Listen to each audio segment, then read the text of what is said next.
Carl, welcome. How you doing? It's good to be here. Awesome. Hey, it's an honor to have you. I appreciate you taking the time to come on All Things Crime. And yeah, so let's get right into it. Why don't you, hey, talk to us about your unique career path, if you would, how you started, your background and what you're doing now. After high school graduation, I spent a couple of years at West Point. Spent another year studying pre-law and criminal justice before I took a job in the Monroe County Sheriff's Department, where I was a deputy sheriff for 17 years. After that, I moved out to California and kind of fell into the acting world. And one thing led to another, and I ended up portraying Lieutenant Joe Kenda on Homicide Hunter for 9 years. Sweet. Now that that's ended, what are you doing now? Just enjoying Tennessee? Pretty much. We just moved here just about exactly a year ago. I have started a true crime podcast of my own. It's kind of still in its infancy. We've done a couple episodes of it. It's called Inside the Crime Scene, but just kind of doing that on the side as a little fun thing to do, and try and bring a little more notoriety to some of these cases in hopes of possibly solving them. Right. Yeah, that's we'll definitely put a link to your podcast attached to this when we're done. But I remember a conversation that we had real briefly. You talk about how you eventually ended up landing the lead role in that Homicide Hunter. Tell us about that. I think that is a huge life lesson. Yes, I almost didn't submit for it. I was living in San Francisco at the time, and it was casting down in Los Angeles. And it came across a site called LA Casting. And you have to be very careful about what you submit for, because you have to make that 6.5-hour drive down to LA or fly down and audition. And when you audition, you usually will or will not get a call back. And you don't know if that's going to happen or not. And that could be the next day, it could be 3 days later, it could be the next week.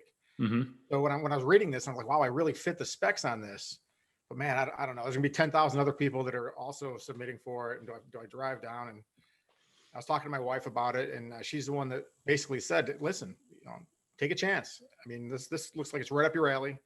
So I drove down, or actually I didn't drive down that time. I was able to actually do an interview over the phone with the director and the producers of it before I actually had to go down and audition for it. So, but it was kind of like a 2-week process where they kept whittling it down to different numbers of people, where it came down to the top 10 people. And I was selected out of the top 10, which I was very lucky. Cool. So were you an extra before that? I started off as an extra on a TV show Trauma, and that's kind of how my acting career started. Okay. Basically, I like to tell people I got my acting start the old-fashioned way. I answered an ad on Craigslist, which is exactly true. And it was an ad where they were looking for background former or current police officers to play background police officer on a new NBC show that was filming in San Francisco. And I thought that sounded like fun. I called them up, and I ended up being a background paramedic on the show instead of a police officer, because they'd filled all those spots, which ended up being the best thing that could have happened, because it was a show about paramedics. And the producer gave me lines on the show. 3 episodes in a row, gave me lines, gave me a character name, and made me part of the cast. So I ended up being a cast member on a network TV show. Oh, very cool. A year and a half. Now, I remember you were talking about your between the military and your police training, you were disciplined enough to stick around instead of some of the other extras, if you would. They'd go get coffee and things like that, and then. Well, that you were always there. It definitely helped me get the lines on the show, because the PAs see who's there on time and who works and basically does what they're told. Right. And I was always one of those people, and these other people that wouldn't do what they were told and thought that they were better than everyone else were the ones that never would get lines on the show and stuff too. And they would always wonder why that they weren't, getting the prime roles. Right. Yeah. It's not rocket science. A lot of the times it's being at the right place at the right time. Yeah. And a TV set basically works like a paramilitary organization. There's a whole rank structure. Sure. And as an extra, you are at the very bottom of that rank structure. Right. Well, that is so awesome. just seeing you on, Homicide Hunter, and then meeting you at Crimecon. Well, in fact, let's talk a little bit about Crimecon. So when you get invited to places like that, describe what happens. Well, the first year I was invited, I'd never heard of it, obviously, and it was the first of this kind of type of convention, Uh-huh. and sounded fantastic. I've been to some of the Comic-Con type events and stuff too, and so I just assumed that I was going to have a little booth set up where I'd be signing autographs and taking pictures with people, which I like to interact with the fans, and it sounded like a fun thing to do.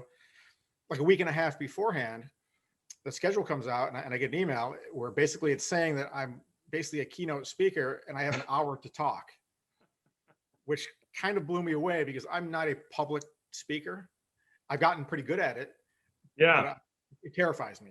You can put a camera on me with 10 million people watching. It doesn't bother me at all. You put me in a room with a dozen people and I freeze up. But I probably spent more time on that speech than I ever spent preparing for one of my episodes of the TV show. What I also realized is no one wants to hear someone talk for an hour on pretty much anything, really. So I scripted a speech that, basically gave the overview of what I wanted to talk about. That was about 15 minutes long.